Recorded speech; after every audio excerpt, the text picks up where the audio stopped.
As I'm wrapping up my 2023 TV shows, I figured I had to hit this one sooner than later because even though it just premiered in November with its 8 episode season 1, we're already getting season 2 starting in just a few weeks.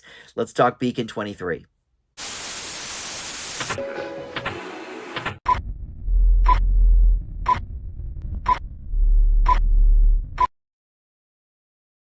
Hey guys, Dan here. This is Dan Reviews It. Welcome to my TV review for Beacon 23. This is streaming on MGM Plus, and that is where you can find season 2 starting in just a few weeks. April 7th is when we will have the premiere for that. Usually, especially with streamers, they kind of work on their own schedule, but typically that means waiting longer for new seasons, not shorter. But the first season of this just wrapped in December, so like 2 months and a couple weeks ago, and already we're getting season 2 starting April 7th with another 8 episodes. So very, very bizarre for that quick turnaround, but obviously they liked the results that they were seeing with the audience, so why not fast track it? And who knows, maybe they filmed both seasons at the same time or whatever. But this has been kicked around for a little while. It was originally for AMC, or maybe AMC Plus. I'm not sure, but in any event, AMC along the way has started doing less scripted programming,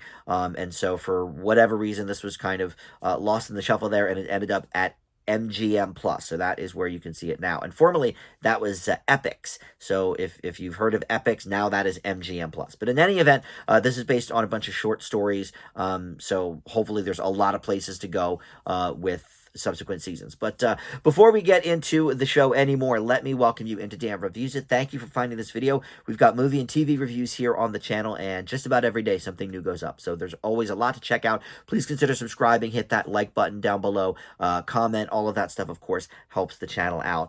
And this is on MGM Plus with 8 episodes up right now for season 1. It stars Lena Headey. Of course, we know her from Game of Thrones, and Stephan James, who I'm not super familiar with, but I did see a movie he was in many years ago called Race. He played Jesse Owens in that, the famous runner. But this essentially takes place around this remote lighthouse in space, set a few centuries from now. And the show follows Lena Headey's character, who is Aster, whose ship kind of crashes nearby, and she's the only survivor, and the James character named Holland, he takes her in, and we find out through some of their AI helpers that the original person running the lighthouse is no longer there, and there's some conflicting stories there. Holland says, oh, well, he,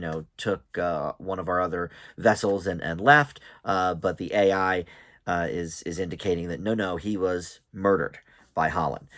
So it sort of goes from there. And this is, like I said, based on these short stories. I don't know how many of the stories there are. I don't know whether season 2 is going to kind of diverge from that and kind of do its own thing. But so there's some things I like about this. I love the design of the ship. It's very, very cool. And with the technology we have now, you can definitely sort of emulate what a ship may look like in 200 or 300 years.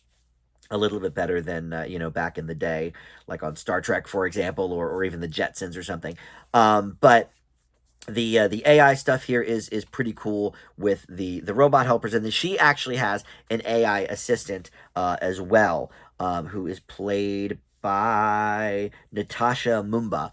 And you have Stephen Root, by the way, as Solomon, who is shown on some old video, and he was the original sort of runner of the lighthouse vessel. And so we see him sporadically throughout in more kind of flashback senses. Although, I didn't get through all 8 episodes. Who knows? Maybe he is alive. Maybe he comes back. I don't know. I can't even give you spoilers on that because I have no idea.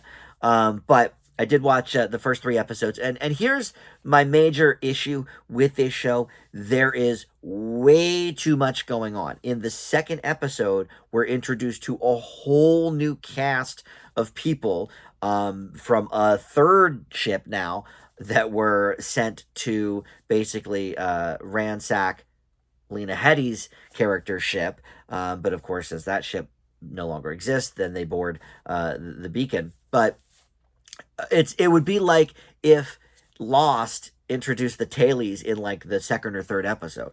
No, we needed a whole season with those original characters to kind of get to know them. Now, granted, certainly there were more characters in Lost than there are here. There's really just the main two, and then sort of their AI helpers and whatnot, plus kind of the mystery of what's going on with the Stephen Root character. But before we've really scratch the surface with that, they introduce us to a whole nother cast of characters in episode 2. So I really, I look, I get it. With streaming, sometimes we get limited episodes. For example, we have 8, like I said, in season 1, as opposed to, on a network back in the day. Certainly in the Lost era, you would have gotten, 20 or 22 episodes. So, okay, a little more groundwork to lay.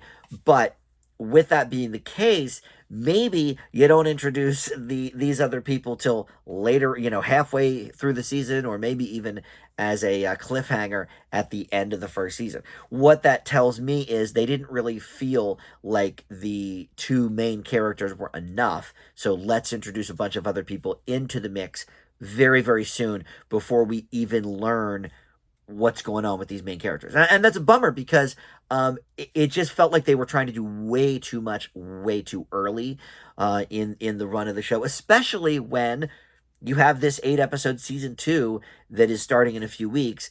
And really, for all intents and purposes, they can call them separate seasons. But, if you have 8 episodes and then 4 months later have another 8 episodes, any network would call that the same season, you know. But whatever. So it seems like a missed opportunity to really explore who these characters are before we get to know all these other ones. Because I think there's some interesting stuff here. Lena Headey, look, I didn't watch Game of Thrones, but I've seen her in a few different things, and she always produces some really interesting characters, and I find this one to be no exception to that. But I just felt like there was too much going on. But some cool designs for sure, with the ship and with the little robot helper. So hopefully that continues along. But like I said, I don't know how many short stories are in the mix. I don't know if season 2 is going to divert from whatever has been written about the Beacon. Not sure. But in any event, you can check out the initial 8 episodes now on MGM Plus. Season 2 will be starting on April 7th. I leave Beacon 23 with a C. I really, really hope that they sort of find that balance. I'm not going to continue watching to find out, but if you watch, let me know your thoughts on this one. All right, thanks for watching Dan Reviews It. We'll see you next time. Bye.